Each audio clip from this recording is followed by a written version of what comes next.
আজকের বিভিন্ন পত্র পত্রিকায় বিজেপিকে নিয়েই চর্চা। বিজেপি মানেই হচ্ছে নরেন্দ্র দামোদর মোদী। এই মিথটা প্রথম দিকে যতটা প্রচারের পাদপটে এসেছিল, ঠিক তার থেকে আজ এই মুহূর্তে বিভিন্ন পত্র পত্রিকায় সাধারণ মানুষের চোখে যা দেখছেন, তা যদি সত্য হয় তবে নব্য বিজেপি তথা নরেন্দ্র দামোদর মোদীর কপালে ভাঁজ আসতে বাধ্য। 2 দফায় ভোট হয়ে গেছে, আর বাকি 5 দফায়। শতাংশ হিসাবে প্রায় 6 থেকে 7% কম ভোট পোল হয়েছে। ভোটদাতাদের বুথে টানতেই ব্যর্থ নরেন্দ্র মোদীর সেই প্রচার রথ সবকে সাথ সবকে বিকাশ, এবং অবশ্যই রাম মন্দির উদ্বোধন। সবকিছুই ধর্মীয় আবেগে,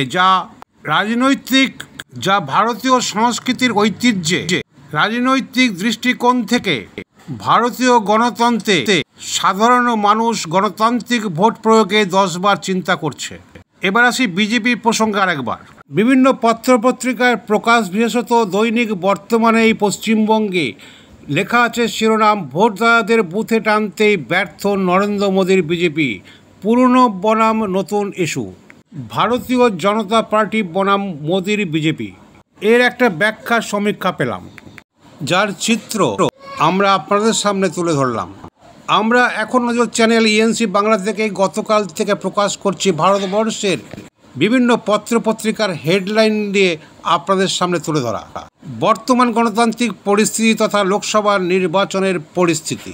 জনগণ কি ভাবছে, যে বিষয়টা লক্ষণীয়, গুজরাটের মুখ্যমন্ত্রী থেকে নরেন্দ্র দামোদর মোদী চাওয়ালা হিসাবে নিজেকে পরিচয় দিয়ে সারা দেশে যেসব প্রতিশ্রুতি দিয়ে 2014 লোকসভা নির্বাচনে বিপুল ভোটে জয়লাভ করে প্রধানমন্ত্রীর পদে আসীন হয় নরেন্দ্র দামোদর মোদী, কিন্তু ইস্তাহারে যা ছিল, জনসভায় যা বক্তব্য ছিল, তার মধ্যে একমাত্র বলার মতন কাজ হচ্ছে 500 বছরের পর রাম মন্দির প্রতিষ্ঠা, যা এলকে আদবানি এবং অটল বিহারী বাজপেয়ীর নেতৃত্বে শুরু হয়েছিল। কিছুটা কাজও শুরু হয়ে গেছিল, ভিত গড়েছিল, কিন্তু আইনি আদালতের দীর্ঘ মামলার পর রায় বেরোলো, তবেই না এই নরেন্দ্র দামোদর মোদী তথা প্রধানমন্ত্রী বিজেপির নেতৃত্বে, কিন্তু নয়, বিশ্ব হিন্দু পরিষদ এবং ধর্মীয় সংগঠনগুলির প্রচেষ্টাতেই এই রাম মন্দিরের আইনি জট খুলেছে, যার সত্যতা স্বীকার করে না খোদ বিজেপি এই রাজনৈতিক সংগঠন। যেমন স্বীকার করে না এলকে আদবানি, অটল বিহারী বাজপেয়ীর আমলে সকল সহযোগী নেতৃবৃন্দ বিজেপির, যারা এখন আদি নামে খ্যাত। জন্ম হলো এই নরেন্দ্র দামোদর মোদীর নেতৃত্বে নব্য বিজেপি। স্বীকার করুন বা না করুন, এটাই সত্য। আমরা একটু অন্যরকম দুচোখ দিয়েই দেখি। তাই এখন নজর ইএনসি বাংলা চ্যানেল, সবার পাশে সবার আগেই। প্রথম দফার ভোট কম বেশি সব রাজ্যেই প্রদত্ত ভোটের হার অনেক কমেছে, যা আগেও বলেছি। এর কারণ, প্রচারের ফানুস যতই এগিয়ে চলুক এর আগে, এখন যে ক্রমশ নিস্তেজ হয়ে আসছে তার প্রমাণ এই ভোট পর্বের সারা দেশ জুড়েই প্রদত্ত হার কমে যাওয়ায়। 2019 থেকে এই 2024-এর নিরিখে দেখা যায় 6 থেকে 7% ভোটের হার কমেছে। এর মূল কারণ দেখতে গিয়ে আমাদের অন্তর্তন্ত্রে ধরা পড়েছে নব্য এবং আদি বিবাদ ক্রমশ প্রকট, এবং পাশাপাশি ধর্মীয় হিন্দু সংগঠন বিশ্ব হিন্দু পরিষদ থেকে শুরু করে শিবসেনা, বজরংবলী, যাদের মিলিত প্রচেষ্টায় এই রাম মন্দির, তাদেরকে অচ্ছুত রেখে প্রচারে না এনে শুধুই হয়েছে বিজেপির প্রচার। আদবানি, অটল বিহারী বাজপেয়ীকে সেভাবে সামনে না রেখে শুধুই প্রচার হয়েছে নরেন্দ্র দামোদর মোদী, অর্থাৎ মোদী মানে বিজেপি। এই মিথটা আদবানি, অটল বিহারী বাজপেয়ী সেই সময়ের যুবক ছাত্রবৃন্দরা আজ যারা বয়সন্ধিকালে পৌঁছেছে, তাদের সরে আসার লক্ষণ দেখা গেছে প্রকটভাবে। এই চিত্র শুধু পশ্চিমবঙ্গে না, সারা দেশ জুড়েই।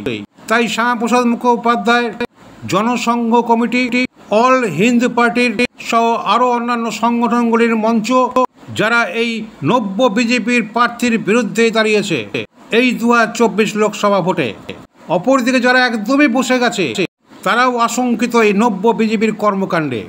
তাদের খুব কোনো প্রতিশ্রুতি রক্ষা করতে পারেনি এই বিজেপি। প্রতি গ্রাহকের কাছে বা ভোটারের কাছে 15 লক্ষ টাকা ব্যাংকের মাধ্যমে ঢুকে যাবে।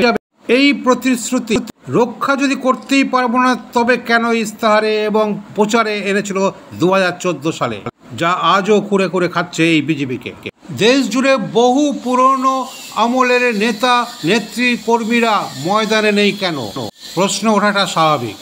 উল্লেখ্য, উত্তরপ্রদেশের বেরেলি কেন্দ্র থেকে 8 বারের এমপি সন্তোষ গঙ্গোয়ারকে ভোটের টিকিটই দেওয়া হয়নি, যিনি অটল বিহারী বাজপেয়ীর খুব কাছের মানুষ ছিলেন।